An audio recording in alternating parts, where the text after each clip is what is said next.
अस्सलाम वालेकुम। आज हम बात करेंगे फ़ैटी लीवर के बारे में, जो कि हम तब कहा जाता है कि जब 5 to 10% हमारा लिवर इफ़ेक्ट हो जाए तो हम कहते हैं कि फ़ैटी लिवर की डिज़ीज़ हो गई है। और ये डिज़ीज़ जो होती है ये रिवर्सिबल होती है।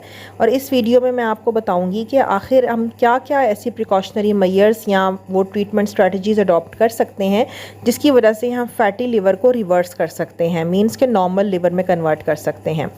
तो सबसे पहले फ़ैटी लिवर को देख लेते हैं। ये दो टाइप्स का होता है, एक अल्कोहलिक होता है और एक नॉन अल्कोहलिक। अल्कोहलिक मीन जो अल्कोहल लोग बहुत पीते हैं उनको होता है, और नॉन अल्कोहलिक में मज़ीद डिफरेंट रीजंस आ जाती हैं।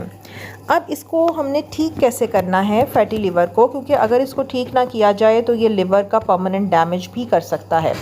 सबसे पहले तो इसके अंदर आ जाता है Apple cider vinegar. Apple cider vinegar आपको पता है हम वेट लॉस में भी यूज़ करते हैं।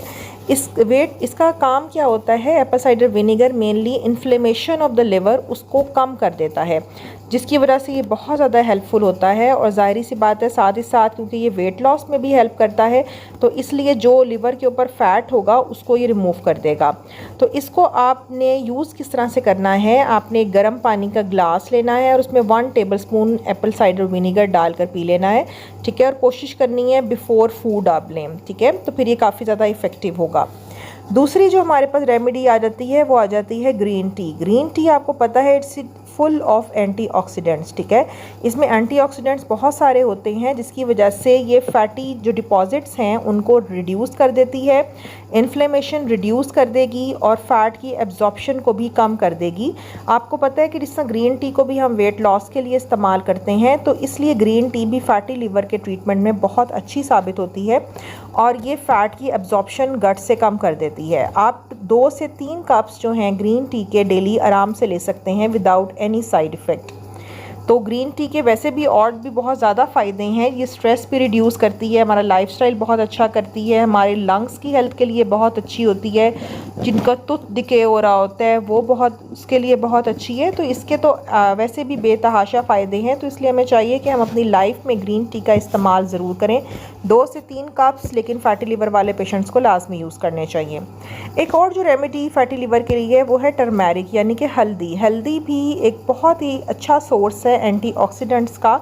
ये जितनी भी ऑक्सीडेटिव जो प्रोडक्ट्स बन रही होती हैं फैटी लिवर में उन सब को रिवर्स कर देती है और जिसकी वजह से आपकी जो लिवर है वो हील होना शुरू हो जाता है। आपने वैसे भी सुना होगा कि जब भी किसी को इंजरी हो, कोई चोट लगे तो हल्दी दूध में डालकर पिलाते हैं। तो मेनली क्योंकि इसमें एंटीऑक्सीडेंट और हीलिंग प्रॉपर्टीज़ हैं, इसी वजह से हल्दी को कहा जाता है कि इसको भी फैटी लिवर के लिए यूज़ किया जाए।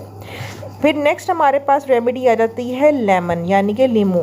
जो लीमू होता है वो मेनली ग्लूटाथायोन को स्टिमुलेट करता है जिससे लिवर की डिटॉक्सिफिकेशन होती है, यानी कि लेमन भी एंटीऑक्सीडेंट्स प्रोड्यूस करता है जो कि फिर लिवर को डिटॉक्सिफाई करेंगे, यानी कि जितने भी हार्मफुल एजेंट्स हैं उनको रिमूव करेंगे और फैटी लिवर को ठीक करने में हेल्प करेंगे। अब लेमन को हमें कैसे यूज़ करना है? हम 2 से 3 जो हैं उनको हम मिक्स करके वाटर के अंदर मिक्स करके डाल सकते हैं और इसको 2 से 3 दफ़ा आप दिन में इस्तेमाल कर सकते हैं। और इसका इस्तेमाल आप खाने से पहले भी कर सकते हैं और खाने के बाद भी कर सकते हैं, दोनों तरीके से किया जा सकता है। तो ये तो कुछ ट्रीटमेंट स्ट्रेटजीज़ थी। उसके बाद हम देख लेते हैं आखिर फैटी लिवर के सिम्टम्स क्या होते हैं, हमें कैसे पता चलेगा कि फैटी लिवर का इशू स्टार्ट हो गया है। इसके लिए जो मेन इशू आता है, फैटी लिवर के पेशेंट के पेट में बहुत दर्द रहती है, उसको ब्रूजिंग हो जाती है, बहुत ज़्यादा वो थकावट महसूस करता है, वेट लॉस का इफ़ेक्ट भी आ सकता है, जॉन्डिस जिसको यरकान कहते हैं वो भी हो सकते हैं। इसके अलावा जो उसके मोशन होता है, स्टूल होता है वो पेल होता है, उसको नॉजियाटिक फीलिंग आएगी और उसकी भूख भी कम हो जाएगी और जो यूरिन का कलर है यानी कि जो पेशाब का कलर है वो डार्क हो जाएगा। जिस शख्स में भी ये चेंजेस आ रही हैं उसको चाहिए कि वो फौरी तौर पर अपना एब्डोमिनल अल्ट्रासाउंड लाजमी करवाएं। जो भी आपके नियर बाय रेडियोलॉजिस्ट हैं उनसे आप करवाएं और ताकि आपको पता चल सके कि आखिर कोई ऐसा इशू तो नहीं हो रहा। तो आई होप आपको मेरी वीडियो बहुत पसंद आई होगी और मेरी मज़ीद वीडियोस देखने के लिए मेरे चैनल को लाइक सब्सक्राइब करें।